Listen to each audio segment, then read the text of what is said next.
Asia Pacific continues to be the most targeted region globally for cyber attacks. In this series, we go beyond the headlines to expose the evolving threat landscape, from sophisticated adversary tactics to the cyber defense strategies organizations are deploying to stay resilient.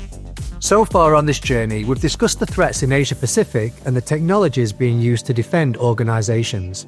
But the ongoing theme I want to better understand is the impact of AI for cybersecurity, both now and in the future. In this episode, I'll speak to experts from Logicalis and Microsoft to see how AI is changing the security landscape in both positive and negative ways, and what the future holds for cybersecurity.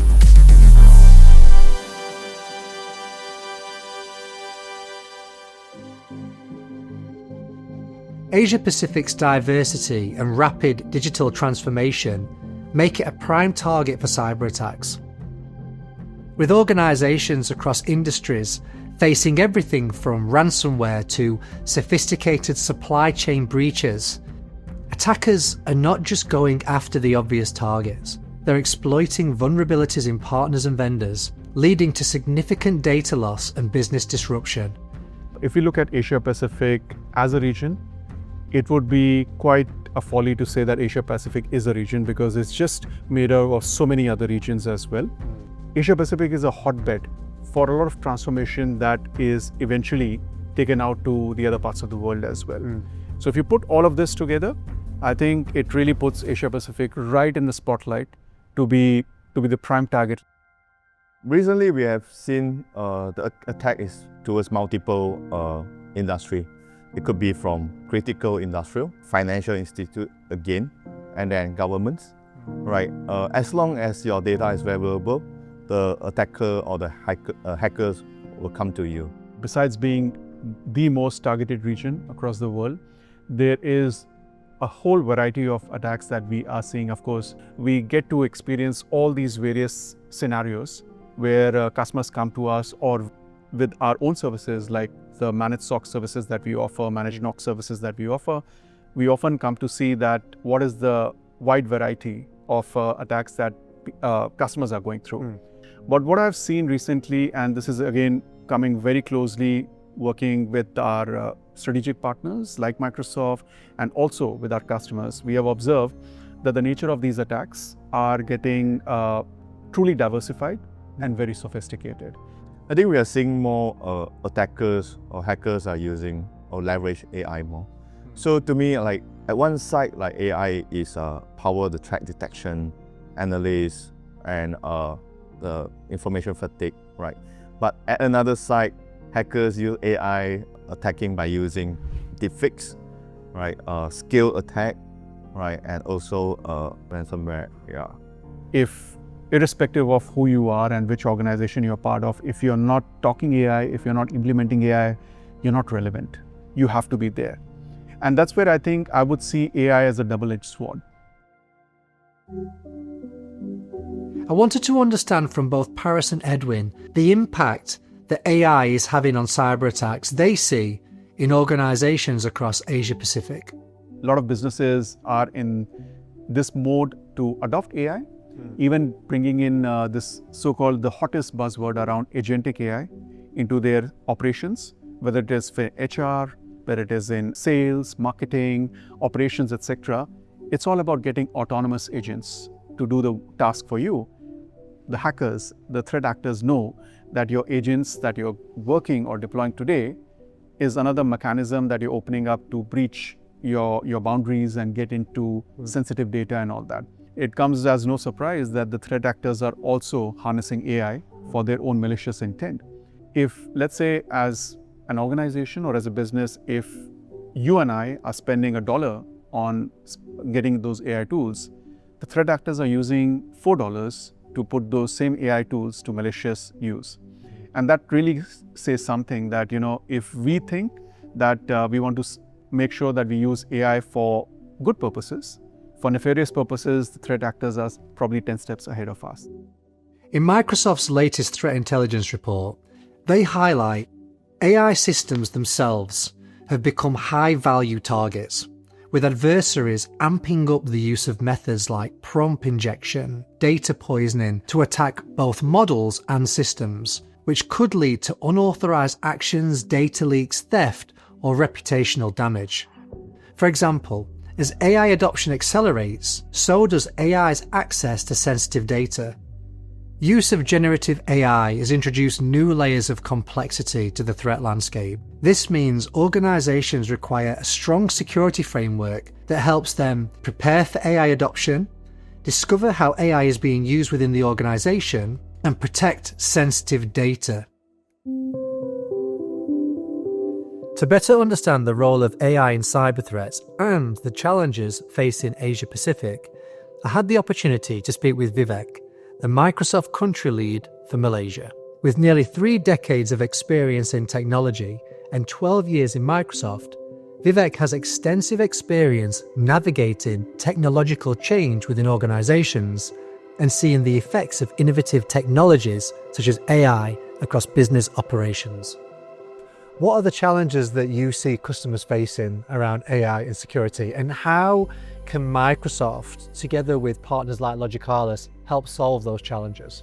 Okay, so a few things. I just kind of wanted to lay the context for this thing, right? Post-COVID, we did start seeing a lot of security-related incidents because of the posture that organizations had, right? Specifically around security, not just within their organizational perimeter, but how they were setting up security for their employees, right?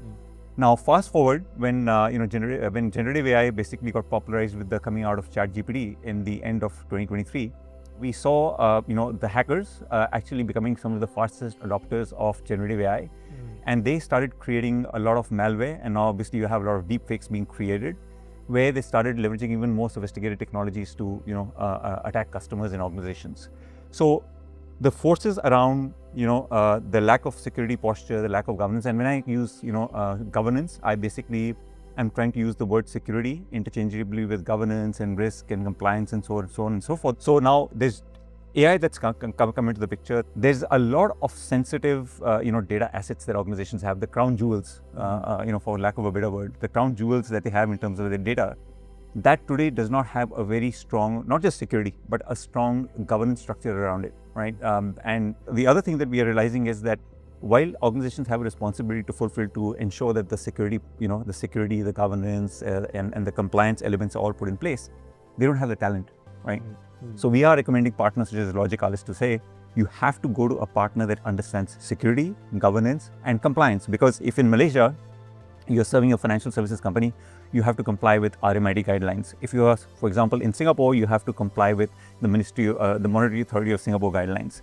So if you do not understand the compliance aspect of it as well, in addition to the governance and the security, you're bound to actually fail. And I've seen time and again, organizations try to implement AI-led transformation on their own without the help of a partner. Those are the ones that keep faltering all the time. Vivek explained that as organizations rush to adopt AI, he stressed that most organizations just don't have enough skilled security talent, making it vital to work with partners who understand both the technology and the compliance. His key message was, as we embrace AI, security, governance and compliance has to be built in from the start, not added as an afterthought.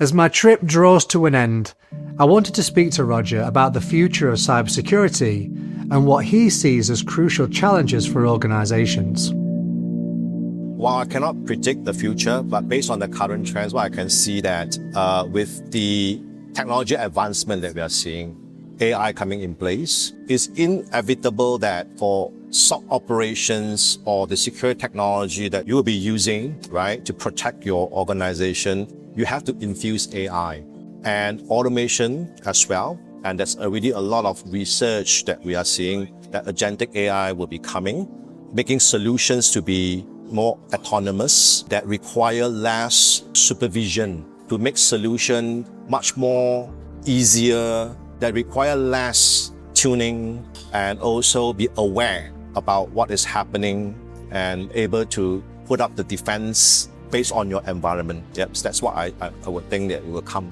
soon. We must have that assumed breach mindset that one day we will be attacked. So we need to be ready to respond and to recover fast. We need to be proactive. And threat hunting is definitely something that we should do it much more often, because the adversary out there will always find ways to bypass your defense systems. The only way for us is to, before something happens, we uncover all stone, start leveraging on all these technologies like AI to help us with all these proactive activities that we're doing, like threat hunting, so that we can be ahead of the adversary.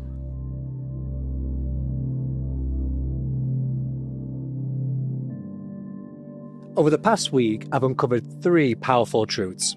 Asia's critical role in global business outsourcing makes it a natural focal point for attackers. Threat actors are evolving fast, using AI to supercharge phishing, deepfakes, malware, and ransomware in ways we've never seen before. And defending against these threats demands constant vigilance. 24/7 threat hunting and the work happening inside security operations centers has become the front line for protecting organizations. As AI accelerates, new questions now emerge. What will the next wave of attacks look like? What will be their targets?